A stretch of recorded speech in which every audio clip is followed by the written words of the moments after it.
tere! No tervist siis, oleme jõudnud siia kokkulepitud ajal ja nii, rääkige mulle endast. Ma ei tea, ma otsin tööd. Ja miks te just meil valisite selle jaoks? Kedagi muud ei olnud, aga... Ja kas teil on eelnevad kogemust ka? Ma ei tea, ma nagu vahepeal korjasin maasikaid enda vanema juures. Ahah, ja et kas te näete end meie juures ka 5 aasta pärast? 5 aasta pärast... Nagu, jah. Kuulge, ma ootan, et meie aeg hakkab kokku täis saama, et siin... Ja väga meeldib oli teie... Kontakt on inimese püüd tuua suhtlemise selliseid tingimusi, mis viivad suhte arenguni soovitud suunas ja aitavad suhtlemispartneril jõuda teineteise mõistmise ning usaldada. Kuidas saavutada hea kontakt? Kontakt on ka enamasti kehakeel ning see on väga oluline. Tuleks eemaldada telefon, et teisel inimesel ei tekiks tunnet, et sa ei haaku temaga ning su tähelepanu on hajunud. Luua silmside. Kui ei looda silmsidet, siis enamasti peetakse kontakti mitte saavutatuks. Tervitage selge häälega ning olge rõõmsa näoilmega ning lahtise olekuga, mitte et ärge olge oma ette kinnise kehaseisakuga, see tekitab teisel inimesel kahtluseid. Tutvustage ennast ning olge viisakas ja vajadusel täpsustage teise inimese nime, et ei tekiks piinlikult olukorda. Olge positiivne ja energiline, et teisel inimesel kohe tahaks teiega suhelda ning kontakti luua.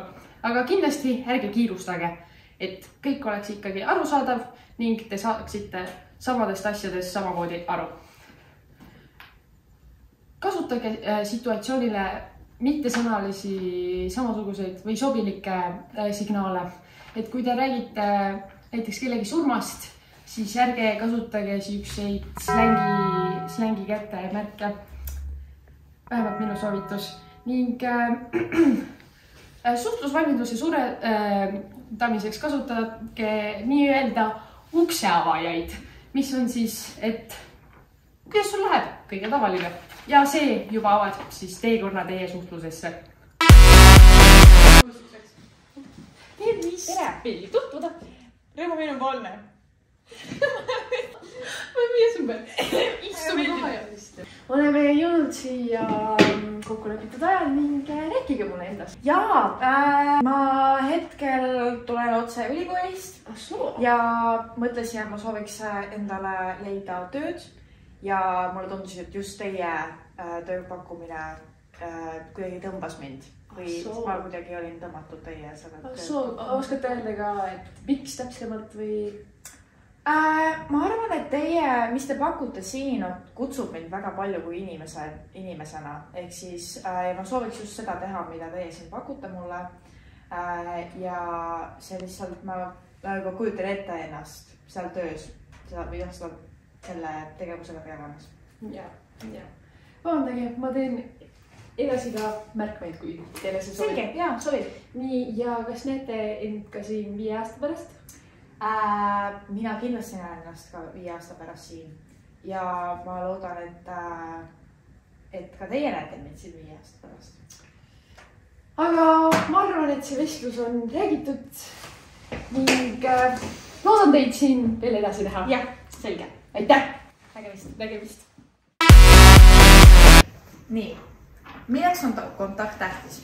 Kontakt on tähtis selleks, et mõlemal osapoolel, näiteks me räägime, et räägite ka omavahel kahekesti, siis et mõlemal osapoolel tekiks huvi teise vastu, peab looma alguses kontaktiga, siis silmside või midagi muud. Ja see kontakt on ka tähtis selleks, et te leiaksite vestluse teema ja te oleksite sellega ühel lainel. Mitte ei oleks nii, et mõlemad või kumbki osapool on segaduses, mida teine räägib ja peaks hakkama küsima igasuguseid küsimusi. Seega hea kontakt on kohe paneb heale ühise lainele aluse. Ja kui me näiteks räägime tööintervjuust, siis see, kui sa otsid endale kandideerijat sinna tööle, siis mida avatum kontakt vestluse algul luua, seda parema arusaama saad sa kandideerijast. Seega kindlasti tuleb alati olla avatud ja vastuvõtlik sellele, mida teine räägib. Ja kui tuleb juhus, et sa ei saa aru, millest teine räägib, siis tuleb alati viisakalt ja ilusti üle küsida. Kontakti lõpetamine on väga oluline hetk. Lõpetamiseks vihjake nii sõnaliselt kui ka kehakeeleliselt lõpule. Näiteks öelge, et kuule sinuga oli väga tore vestelda ning hakake näiteks ütlema, et kuule, et mul tegelikult nüüd on kiire, et räägime järgmine kord edasi. Nii siis saab teine osapool aru, et aeg on otsa saanud teiega. Ma teen siis väikse kokkuvõtte sellest, mida me nüüd siis uut õppisime. Alguses me näitasime teile ühte näidet sellest, milline näeb välja üks halb kontakt, näiteks tööintervjuu. Siis me rääkisime, et mis on kontakt. Kontakt on siis ühe või mitme inimese vaheline suhtlemisviis või suhtluse viisi alustamine. Mida teha heaks kontaktiks? Õppisime siis täna, et heaks kontaktiks on vaja silmsidet või aru saama, et mõlemad osapooled soovivad alustada vestlust. Siis me tõime näite sellest, milline näeb välja hea kontakt ehk siis hea tööintervjuu, kus mõlemad osapooled on valmis ja saavad aru, et kontakt on toimumas. Siis miks see tähtis on? Tähtis on see selleks, et inimesed saaksid omavahel suhelda ja et inimesed oskaksid omavahel hästi suhelda. Kuidas lõpetada? Tuleb alati rääkida rahulikus tempos, tuleb anda teisele inimesele teada, et kontakt on lõppemas või tähendab, et vestlus on läbi saamas. Ja see ongi kõik, mis me täna siin õppisime.